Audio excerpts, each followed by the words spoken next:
ห้าเอาใครเล่นกันแทบทุกอาทิตย์กันเลย ตอนนี้เป็นเวลากี่โมงเนี่ย 2 โมงกว่าๆเนาะแดดเปรี้ยงเลยฮะยังไม่มีใครมาเลยครับ ใช่ เห่อมากฮะ ทำมาคนเดียว นี่กำลังเห่ออยู่นะครับช่วงเย็นๆคงจะมีคนเยอะงั้นเราไปซ้อมก่อนเนาะ ซ้อมก่อน ซ้อมเข้าทุ่นก่อนนะวันนี้ทำเวลาหน่อยนะ ดูนะ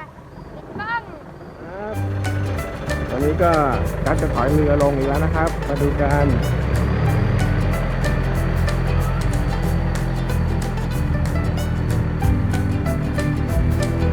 แล้วก็ชูชีพกับรองเท้าท้ายรถห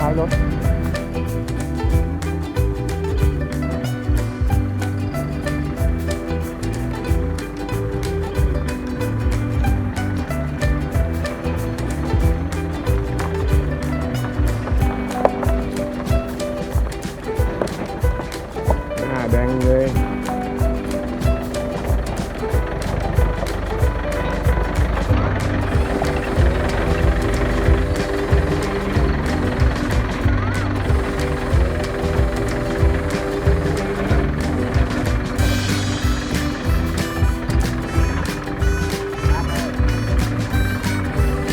เป็นแล้ว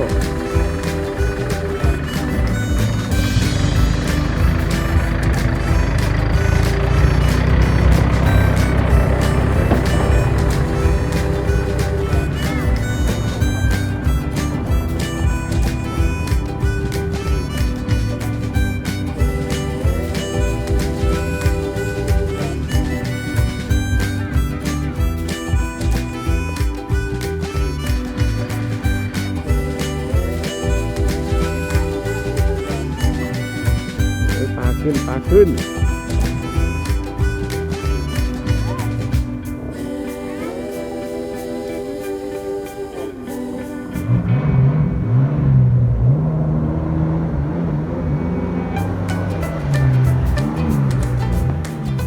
ครับบังคับมาแล้วครับกำลังเข้ามา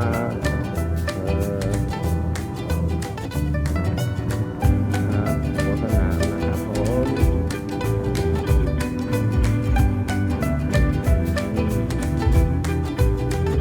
เยี่ยมมากครับสวยงามเข้าโค้งแรกมานะครับเริ่มต้น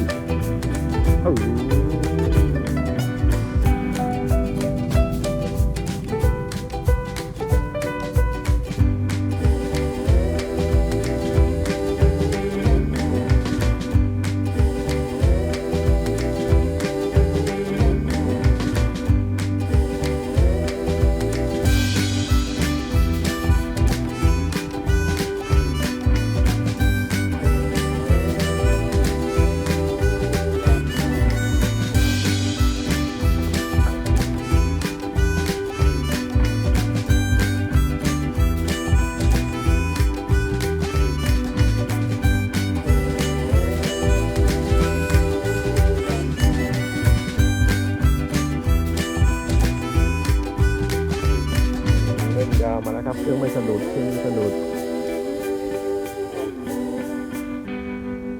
โอ้วันนี้เครื่องไม่สะดุดเลยครับผมวิ่งลื่นเลยครับ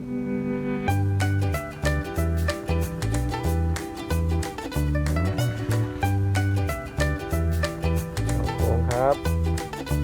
ขาวขวาแดงซ้าย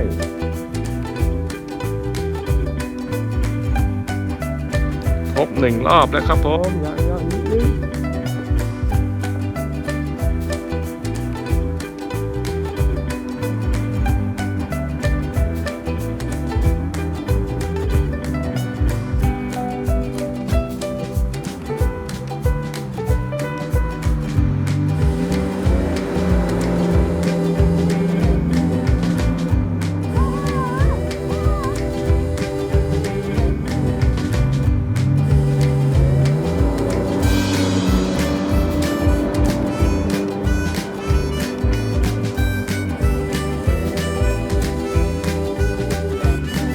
อะไรติด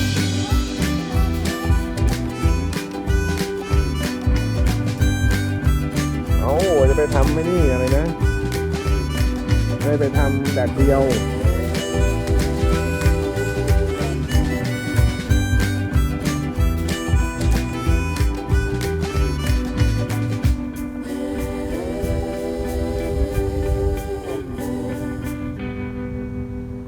ไรครับเรือเป็นไรครับ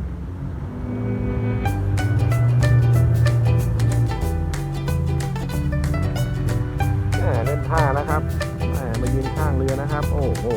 ท่าเยอะจริงๆตกน้ำมันรู้เรื่องโอ้โห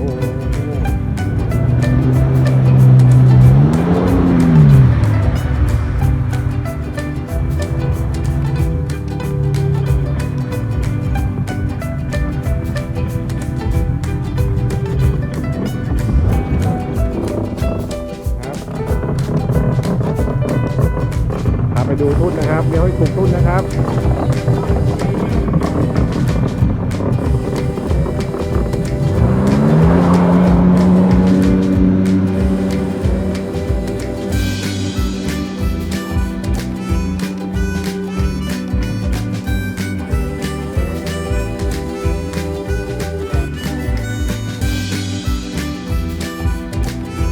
ก่อนการเข้าทุ่นก่อนครับ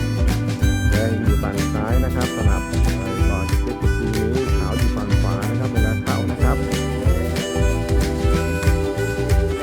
ต้องนะครับแดงอยู่ซ้ายปึ๊บยอดมากเข้าอย่างลื่นไหลปั๊บแดงซ้ายอ้อมมาขาวขวา2 ลูกออกไปแล้วมีแดงซ้ายแล้วก็ยิงยาวออ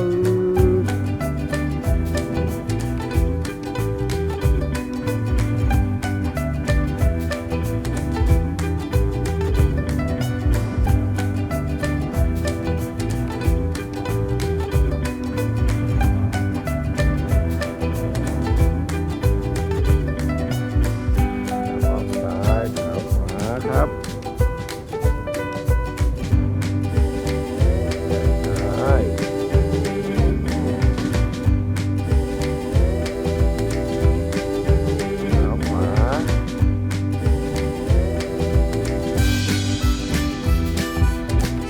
ใช้เวลา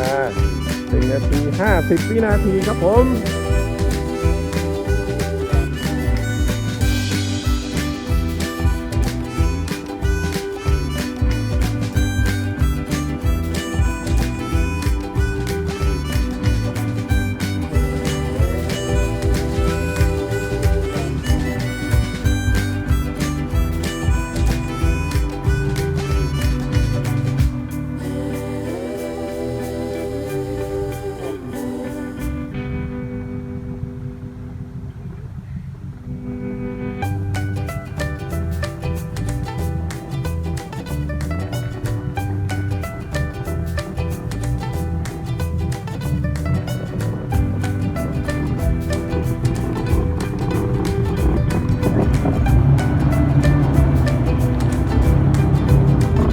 การจอด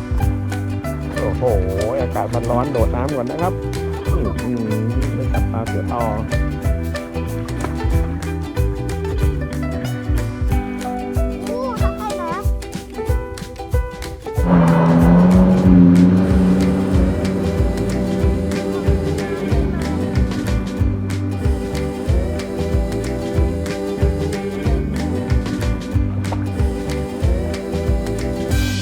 เข้าทุ่นผิดหรือเปล่านั่นบืดไปแล้วครับ1ครับหมุนไปแล้วครับโอ้จะเข้าอย่างแรงครับหมุนไปแล้วครับ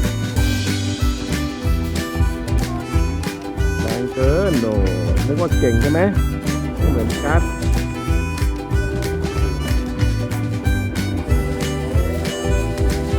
ถูกครับ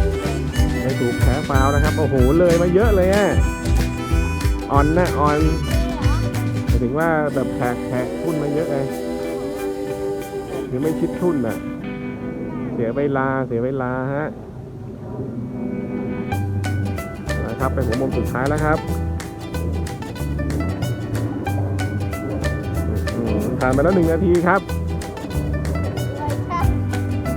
ดูที่ใครจะเร็วกว่ากัน